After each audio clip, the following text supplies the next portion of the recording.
professor Rubens Belfort Júnior, ele que é presidente da Academia Nacional de Medicina. Vamos falar sobre toda essa situação que está acontecendo no Brasil e no mundo do coronavírus. Doutor Rubens, boa noite, tudo bem com o senhor? Boa noite, é um prazer estar aqui com vocês, muito bom.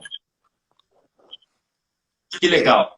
Doutor Rubens, como que estão os trabalhos da Academia Nacional de Medicina? A gente sabe que as atividades presenciais certamente estão suspensas, mas os trabalhos à distância, as reuniões, como que a academia vem acompanhando o crescimento dos casos de coronavírus no Brasil?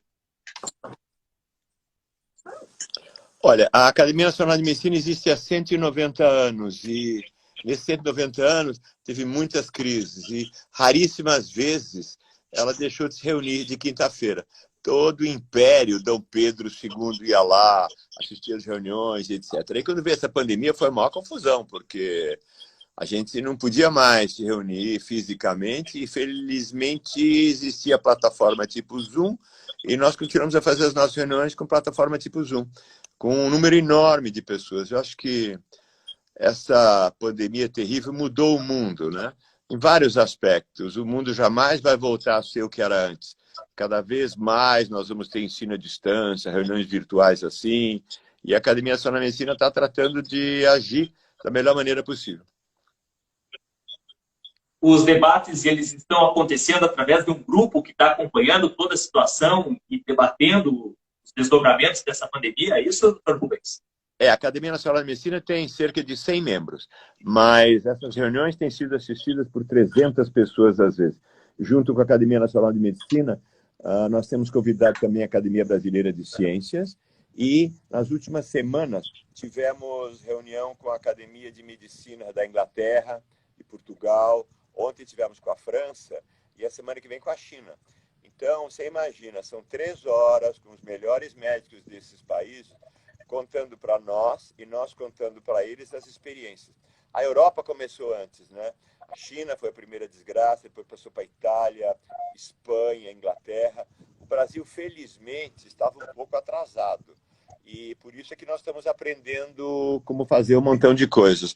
A felicidade do Brasil ter começado a epidemia depois permitiu para a gente, inclusive, fazer o distanciamento social que outros países não conseguiram, né? A Itália, quando percebeu, já tinha explodido tudo. E aqui no Brasil, o distanciamento social está nos ajudando. Santa Catarina foi um estado que saiu na frente. Santa Catarina foi um exemplo, né? Quando Santa Catarina fechou tudo, causou problema financeiro. Agora só tem um problema que não dá para voltar, né? É quando morre. Morre o avô, morre o pai, morre a mãe. E o que nós estamos vendo também aqui no Brasil é que não é só velho que morre. Nós temos alguns médicos já de 30 e poucos anos que morreram na epidemia. Então, esse negócio é uma desgraça muito forte. Doutor Rubens, tem como prever quando será o pico da pandemia e se tem uma perspectiva de quando tudo isso vai passar? Pois é, não dá para prever com certeza. O que se acredita é que as próximas 2 semanas vão ser críticas. E não adianta a gente dizer, eu não estou contaminado. Se contaminar agora, daqui a 10, a 12, a 14 dias que vai ficar doente, né? Então, precisa tomar muito cuidado com isso. Todo mundo já sofreu. É fundamental lembrar que o pior ainda vem para acontecer. As primeiras 2 semanas de agora em diante são as mais críticas. É duro, é chato, mas tem que prestar atenção nisso. Distanciamento social, quer dizer, não ficar próximo um do outro. Tratar de não ir à escola sem necessidade, mesmo os trabalhos.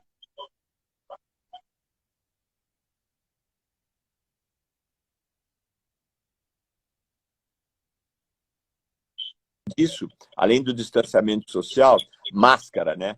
Máscara é fundamental. Usar máscara, botar o nariz para dentro, tomar cuidado para não se contaminar, além de lavar a mão, né? Lavar a mão com água e sabão. Doutor Rubens, nós temos aqui uma série de perguntas que os nossos seguidores enviaram e daqui a pouco a gente vai começar para que o senhor possa responder, mas antes uma pergunta do jornalista, professor e consultor aqui da RBV, o José Nascimento. Ele gostaria de saber como que a academia viu a demissão do ministro da Saúde, Mandetta. Qual é a pergunta? Não deu para ouvir. Eu acho que teve um probleminha de conexão, mas vou repetir. A saída do ministro da Saúde, o Mandetta, uma pergunta do jornalista José Nascimento. Como que a Academia Nacional de Medicina percebeu e tem a dizer sobre isso? Olha, a Academia Nacional de Medicina, desde que foi fundada, há 190 anos atrás, ela tem entre os seus objetivos ajudar o governo, assessorar o governo. E claro que a obrigação nossa é assessorar o ministro da Saúde. O ministro Mandetta foi um ministro excelente. Ele segurou uma situação extremamente complexa e ele teve a coragem de fazer aquilo que precisava ser feito. Não foi fácil para ele enfrentar isso. Ele contou com o apoio de todas as organizações médicas nacionais, a Academia Brasileira de Ciências, toda a ciência brasileira, apoiada pela ciência mundial, deu apoio ao ministro. Eu acredito que a desgraça que nós estamos enfrentando teria sido muito maior não fosse a ação forte do ministro Mandetta. O ministro Mandetta saiu, é uma coisa que pode acontecer em qualquer regime político, existe um outro ministro, e a Academia Nacional de Medicina continua tratando de ajudar o governo, ajudar o ministério a fazer aquilo que nós encontramos certo e melhor para a população. No caso, é o distanciamento social, quer dizer, as pessoas não ficarem próximas umas das outras, diminuir radicalmente atividades de ensino e trabalho, lavar a mão com água e sabão, usar máscara e, principalmente, uma coisa que é difícil, né? Mas felizmente numa democracia a gente tem. Graças à imprensa, dá para a gente ouvir diferentes ideias, diferentes teorias, lembrar no meio disso tudo a importância da gente apoiar e seguir o que a autoridade sanitária diz. Se a autoridade sanitária, que era o ministro, dizia, e apoiada pela ciência, tem que se afastar, a sociedade tem que obedecer o ministro, e não obedecer um líder político ou um indivíduo que tenta mostrar um conhecimento que realmente ele não tem. Doutor Rubens, o senhor falou em máscara. Adianta mesmo usar máscara? É importante nesse momento para frear o coronavírus, o avanço do vírus? A Academia de Medicina da França, ela esteve conosco anteontem. E a Academia de Medicina da França, há 2 semanas atrás, emitiu um comunicado oficial pedindo para as pessoas usarem máscara. Em todos os países do mundo existe essa tendência no sentido de evitar o contágio usando máscara. A máscara é fundamental para evitar que material da boca, do nariz, vai para outra pessoa, evitar o número maior de vírus no ar. E também a máscara evita as pessoas se beijarem, evita as pessoas coçarem a boca, o nariz. Então a máscara tem muitas vantagens. O ideal seria nós termos máscara profissional para todo mundo, mas isso não existe no mundo. No mundo não existe. E pelo menos então, máscara caseira, qualquer tipo de máscara é melhor do que nenhuma. Doutor Rubens, as perguntas agora dos nossos seguidores. É possível identificar a diferença do coronavírus para uma gripe normal? Clinicamente é muito difícil. Por isso é que, além das coisas que eu falei, é muito mundo se vacinar contra a gripe normal, contra as gripes normais. Então, quando você toma vacina, você está se protegendo de vários tipos de gripe que podem, de repente, dar um quadro semelhante ao coronavírus. Então, eu tomei vacina de gripe, toda a minha família tomou vacina de gripe, você pode ir no posto do SUS, pode ir em vários lugares, toma vacina de gripe, porque evita você ter um quadro pulmonar que daqui a pouco a gente não vai saber se é corona ou é um outro tipo de vírus que a vacina poderia ter evitado, né? Sim, nós tivemos agora aqui um comentário de uma seguidora que está acompanhando a live, justamente falando do pronunciamento do presidente Bolsonaro agora há pouco, ainda do assunto máscaras, que apenas o ministro da Economia, Paulo Guedes, estava entre todos os presentes usando máscara no recinto. Doutor Rubens, a próxima pergunta aqui do seguidor. Qual o tempo de vida do coronavírus nas superfícies? É muito variado. Veja, o que nós sabemos é que, ao contrário de outros vírus, este sobrevive bastante tempo. Ele sobrevive em cima de cartolina, ele sobrevive em caixa, ele sobrevive também em metal. Então, a gente precisa tomar muito cuidado com isso. Às vezes é 24 horas, às vezes é 48 horas. Em laboratório, às vezes você tem vários dias.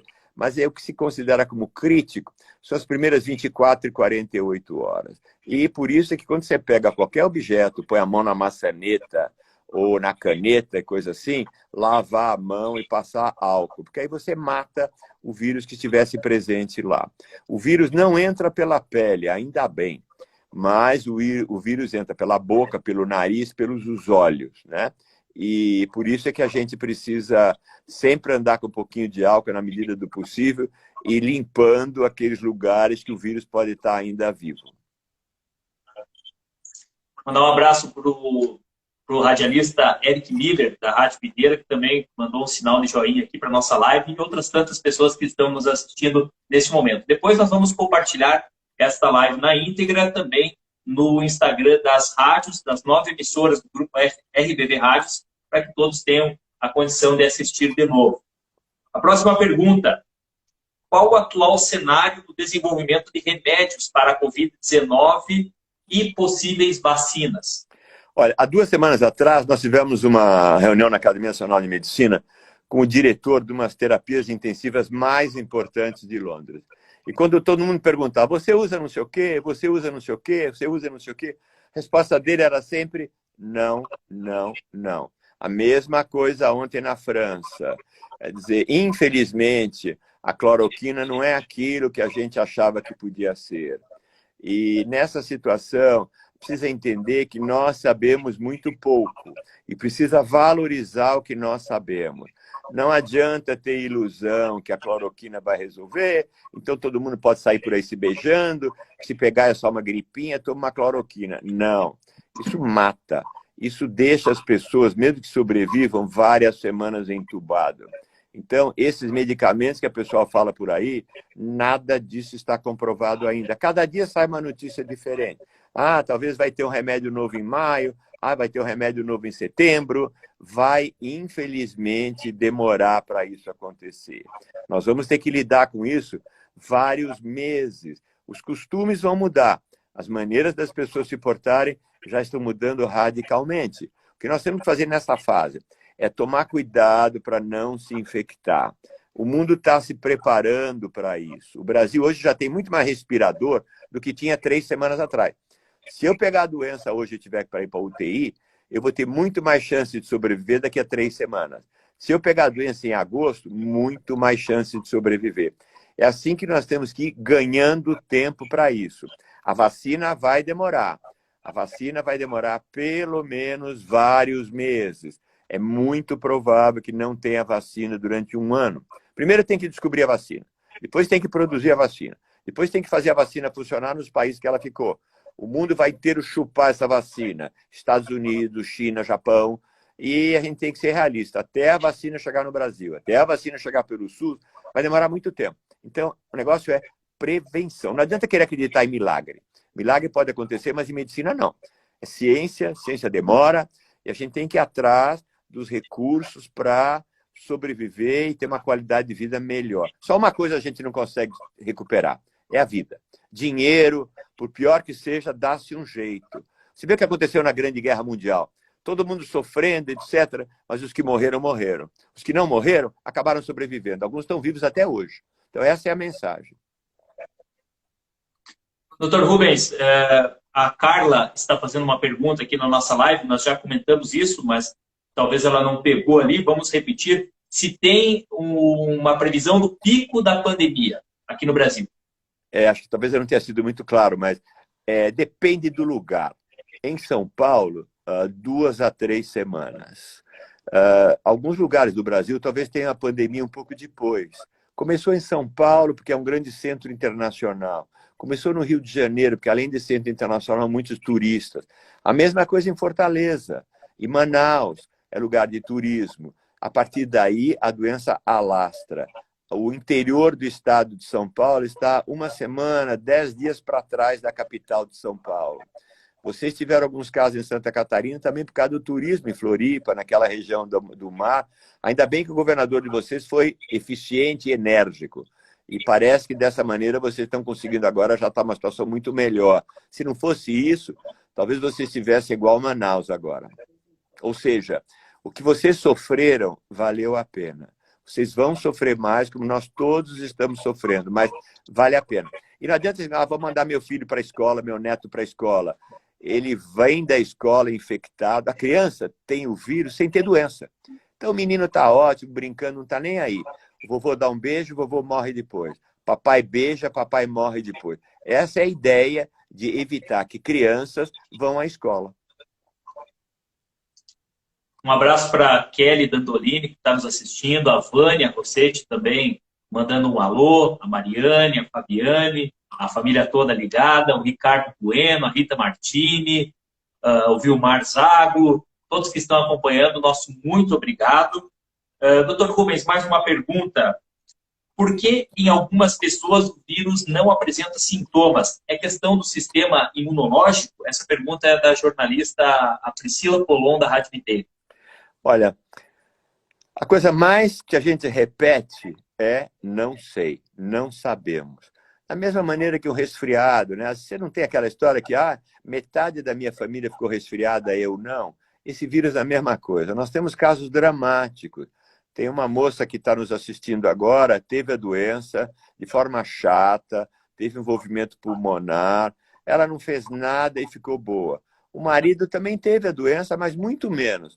Agora, ela fez o teste de anticorpo e descobriu-se que sim, ela teve a doença, o marido também, mas o filho adolescente de 17 anos que estava com eles não teve a doença. Quer dizer, no caso dela foi o contrário. Não foi o adolescente que passou para os pais. Os pais tiveram a doença e o adolescente não pegou. É muito variável e não adianta querer descobrir baseado em uma ou outra pessoa. Por isso que tem que seguir as normas gerais, sabe? A coisa que a gente mais sabe é que a gente sabe muito pouco. E esse negócio é como um filme, sabe? Mesmo vocês, jornalistas que sabem quase tudo, não conseguem olhar o comecinho do filme e saber o final. O filme começou, o filme está rolando, e só conforme o filme vai acontecendo é que a gente vai entendendo mais a história. É duro, mas isso, infelizmente, é o que nós temos para enfrentar agora. Dr. Rubens, a Vânia está perguntando para o senhor falar sobre os grupos de risco. Bom, grupo de risco. Quando começou, era só velho. Então, era só velho, velho quer dizer 60 anos, 70 anos.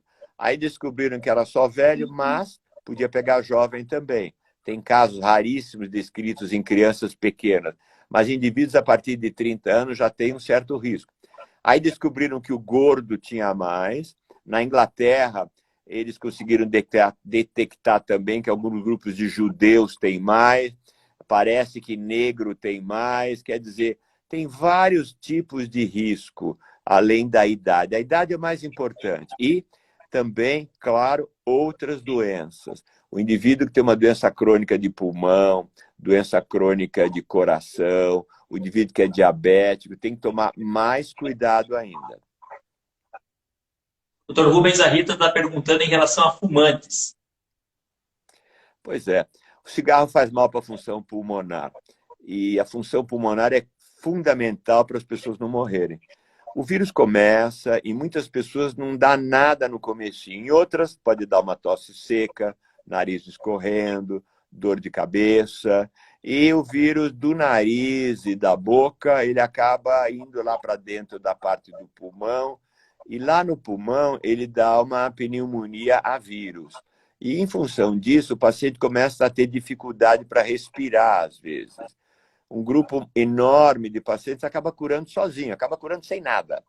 Mas um outro grupo menor vai piorando da respiração, começa a ter uma enorme falta de ar, uma falta de ar impossível de aguentar. E se não tem o cuidado médico adequado, pode morrer pela falta de ar e pela falta, depois, de alteração do coração e outras lesões. Então, cigarro é sempre perigoso. Nós estamos falando dos casos, mas não posso deixar passar aqui uma pergunta da Simone Pellegrini. Já estamos nos encaminhando para a parte final aqui das perguntas. A Simone pergunta se o novo ministro da Saúde é um bom nome para o cargo diante desse desafio enorme aí no país. Olha, o ministro novo da Saúde tem uma ótima reputação como médico, como administrador e, principalmente, ético. todos que o conhecem dizem que ele é honesto, não é pilantra, ele é competente e ele está fazendo o máximo para acertar.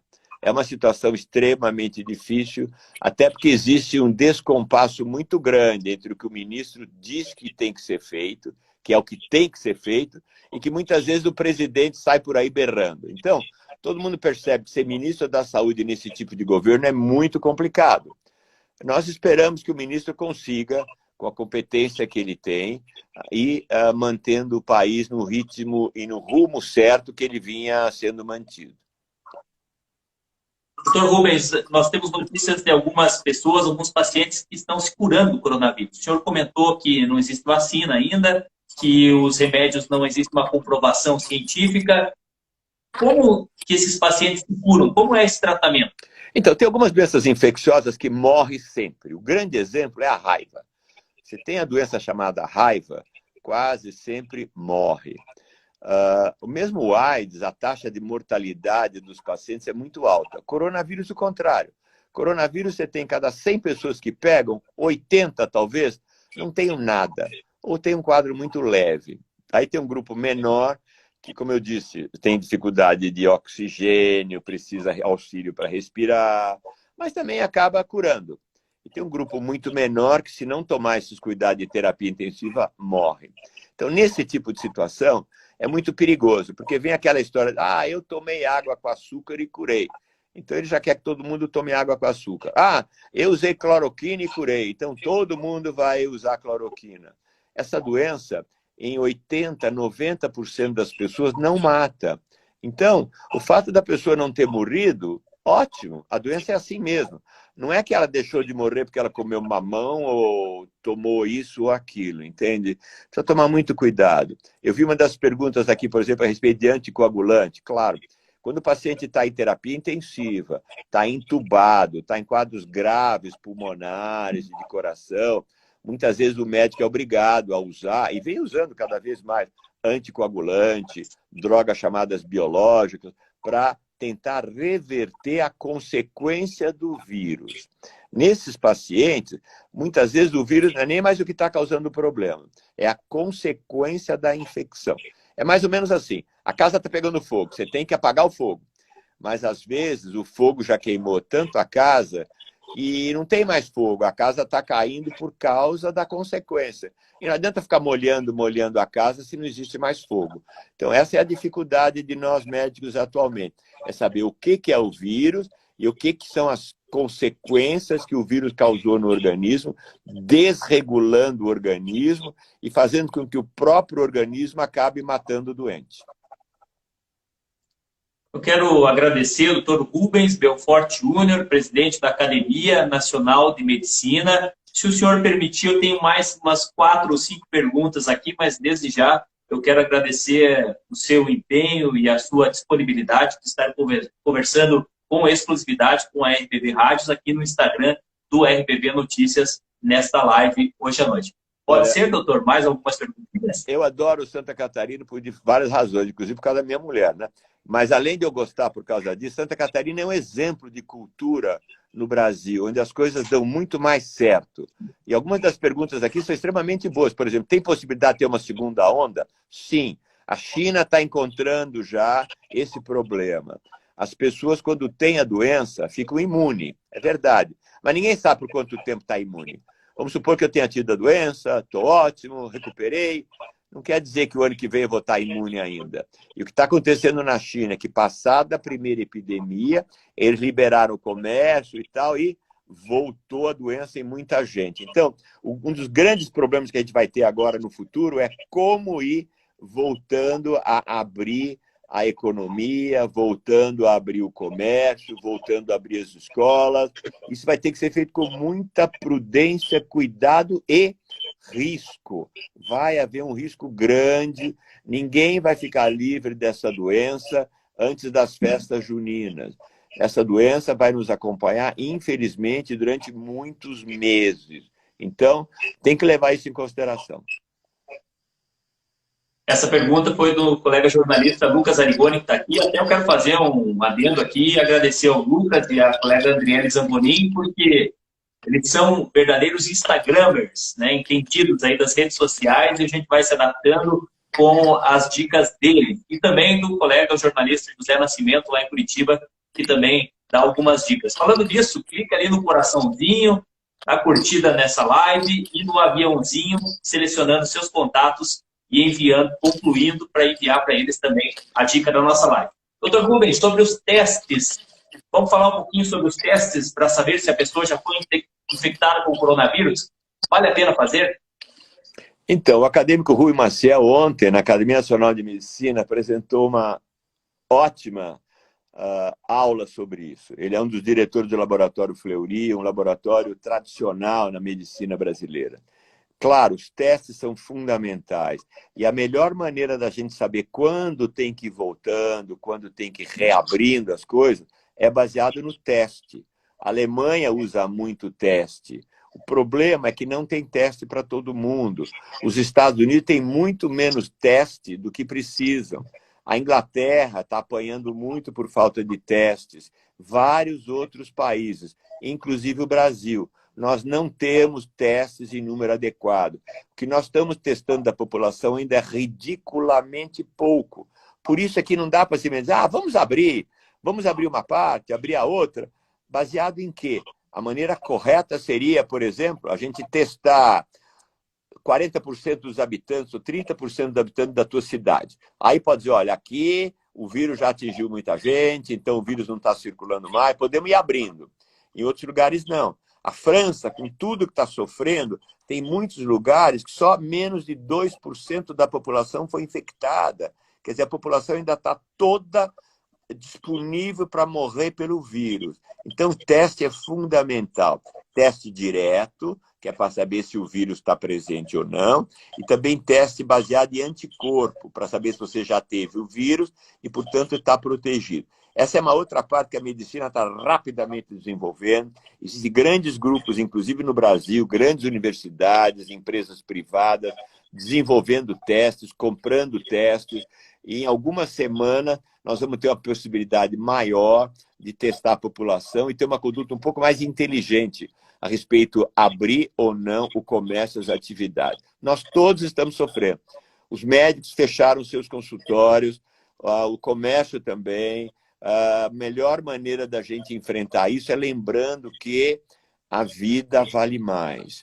Tem que gastar menos, tem que ter solidariedade, todo mundo tem que entender que a gente vai ganhar menos dinheiro, vai ser obrigado a viver com menos dinheiro, mas isso tudo dá para consertar. A perda do pai, da mãe, do filho, do irmão, não dá para aguentar a falta, principalmente se a gente souber que podia ter evitado. Doutor Rubens, um paciente que já foi contaminado pode contrair o vírus novamente de forma assintomática e levá-lo para dentro de casa, contaminando outra pessoa, caso não tenha tido os cuidados necessários para evitar isso? Pois é. Provavelmente, quem já teve o vírus está protegido e, tendo essa proteção, não vai levar o vírus para contaminar outras pessoas.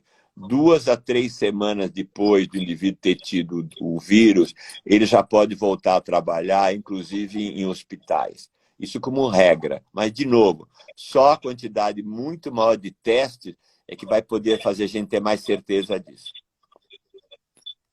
É possível que o número de mortes por Covid-19 seja maior que o oficialmente está sendo divulgado?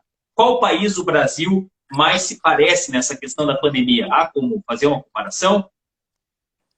Provavelmente, o número de pacientes que têm a doença é maior do que a que a gente acha. Porque tem muita gente que tem a doença sem ter sintoma e nós não estamos testando as pessoas.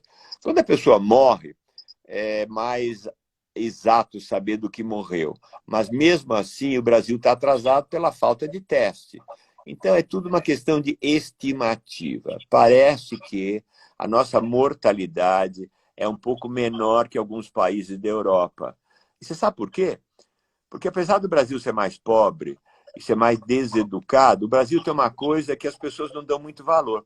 Chama SUS, Sistema Único de Saúde. O Brasil tem um sistema único de saúde de dar inveja para país desenvolvido. Claro que precisa ser melhorado. Para ser melhorado, a população tem que entender, os políticos têm que entender. Nós tivemos casos terríveis, né? Político roubando o dinheiro do SUS, roubando o dinheiro da saúde, mas o nosso Sistema Único de Saúde é muito bom. E o Sistema Único de Saúde do Brasil, por incrível que pareça, está segurando uma barra fortíssima. E graças a ele, a situação não está tão ruim. Os médicos, enfermeiros, técnicos, não é só técnico, motorista de ambulância, todo esse pessoal, de novo, está trabalhando super bem. E mais ainda, eles estão sendo obrigados a trabalhar por eles e pelos velhos. Nós, velhos, estamos proibidos de trabalhar, nós, velhos, estamos proibidos de estar na linha de frente. Então, essa garotada é que está segurando a barra, por nós, velhos, e pelos mais jovens também. Eu acho que tudo que a gente lembra de bom tem que estar associado ao Sistema Único de Saúde que o Brasil tem, que está nos aguentando nessa crise, apesar de tudo. Última pergunta aqui da colega Andriele. O senhor falou sobre alguns fatores que podem estar sendo positivos. A questão do clima, o inverno ainda não chegou. Pode ser isso? Há uma preocupação daqui para frente com um frio mais intenso? Pois é. A gente torce para que isso seja verdade, que o Brasil não tenha tido muita coisa por causa do clima. Mesmo o nosso inverno é muito mais ameno que o inverno americano. O ruim é que você mesmo vai responder para mim. O que está acontecendo em Manaus? O que está acontecendo em Recife? O que está acontecendo em Fortaleza? São lugares super quentes, que estão muito pior do que vocês estão aqui em Santa Catarina. Vocês também tiveram muitos turistas. Vocês também tomaram um susto inicial muito forte, quando de repente o litoral de Santa Catarina estava explodindo. Vocês conseguiram, com o isolamento, com o fechamento, segurar em grande parte o problema. No Nordeste, eles têm muito calor, mas você viu que não adiantou nada. Manaus está fora do controle, Fortaleza está fora do controle, Pará está cada vez pior, Recife está crítico, e vai daí para frente. Doutor Rubens, há comentários que o carnaval foi ali foi um fator decisivo para que o vírus se alastrasse no Brasil e que as autoridades teriam errado, não teriam percebido isso antes e causou aí o aumento dos casos no Brasil depois. Isso confere, é verdade, não é? O que faz sentido nisso? É muito mais fácil a gente, no dia seguinte, entender o jornal da véspera, né? Claro que agora a gente tem essa sensação, mas no carnaval ninguém tinha. A Itália também teve um famoso jogo de futebol que parece que detonou um número enorme de casos. Mesmo aqui no Brasil, nós tivemos várias outras aglomerações que podem ter piorado isso, né? O vírus é muito rápido de espalhar. Tem vírus, doenças virais, que espalham aos pouquinhos. Esse vírus é terrível pela quantidade de partículas invasivas que ele produz. É rapidamente produzido uma quantidade enorme de partículas virais que voam rápido. É igual areia fina no vento forte, vai para tudo quanto é canto. E isso é que é o perigo desse vírus. E, é claro, a máscara, então, ajuda, o distanciamento social ajuda, água e sabão. Isso é o que a gente tem de mais moderno para fazer atualmente. Vamos tomar todos os cuidados, então, né? Nós vimos falando muito, fique em casa, fique em casa. Claro, entendemos que as pessoas precisam sair para trabalhar, para ir para os lugares essenciais, mas então, se puder, fique em casa. Todo cuidado é bem-vindo e é importante, né, doutor? Como o senhor falou durante toda a entrevista, o valor maior é da vida nesse momento. Eu tenho 6 netos, 4 filhos. A Páscoa foi para a plataforma Zoom. O meu aniversário foi um jantar onde cada filho estava na sua casa jantando, eu estava jantando com a minha mulher, e a gente ficava brincando e tratando de aproveitar, e a gente até chegou à conclusão que estava havendo reunião familiar, que todo mundo falava e ninguém conseguia ouvir o outro. Então, o mundo mudou. O mundo mudou, a gente tem que se adequar a isso e não vai voltar tão rápido, não. Muito obrigado pela entrevista, Dr. Rubens Belfort Júnior, presidente da Academia Nacional de Medicina. Dr. Rubens, fique à vontade para fazer as suas considerações finais. Mais uma vez, muito obrigado e obrigado a todos que assistiram a nossa live aqui no Instagram, @RBV Notícias. Continue seguindo e acompanhando sempre, porque tem notícias, informações, curiosidades sempre. Considerações finais? É fundamental esse tipo de conversa, é fundamental o papel da imprensa. A gente precisa informar e educar. Informar é a pessoa saber o que acontece, mas educar é a informação mudar o comportamento. Não adianta só saber que usar máscara é importante, tem que usar a máscara. Não adianta só saber que tem que estar isolado, tem que fazer o isolamento. E o teu papel no rádio é fundamental. O rádio continua uma das maneiras mais maravilhosas e eficientes das pessoas se comunicarem. E é muito bom estar aqui com vocês. Parabéns. Obrigado, Dr. Rubens. Tenha uma boa noite de sexta-feira, um bom final de semana. Obrigado a todos que acompanharam a nossa live desse importante assunto que é a pandemia do coronavírus. Um abraço a todos e até a próxima. Obrigado. Boa noite.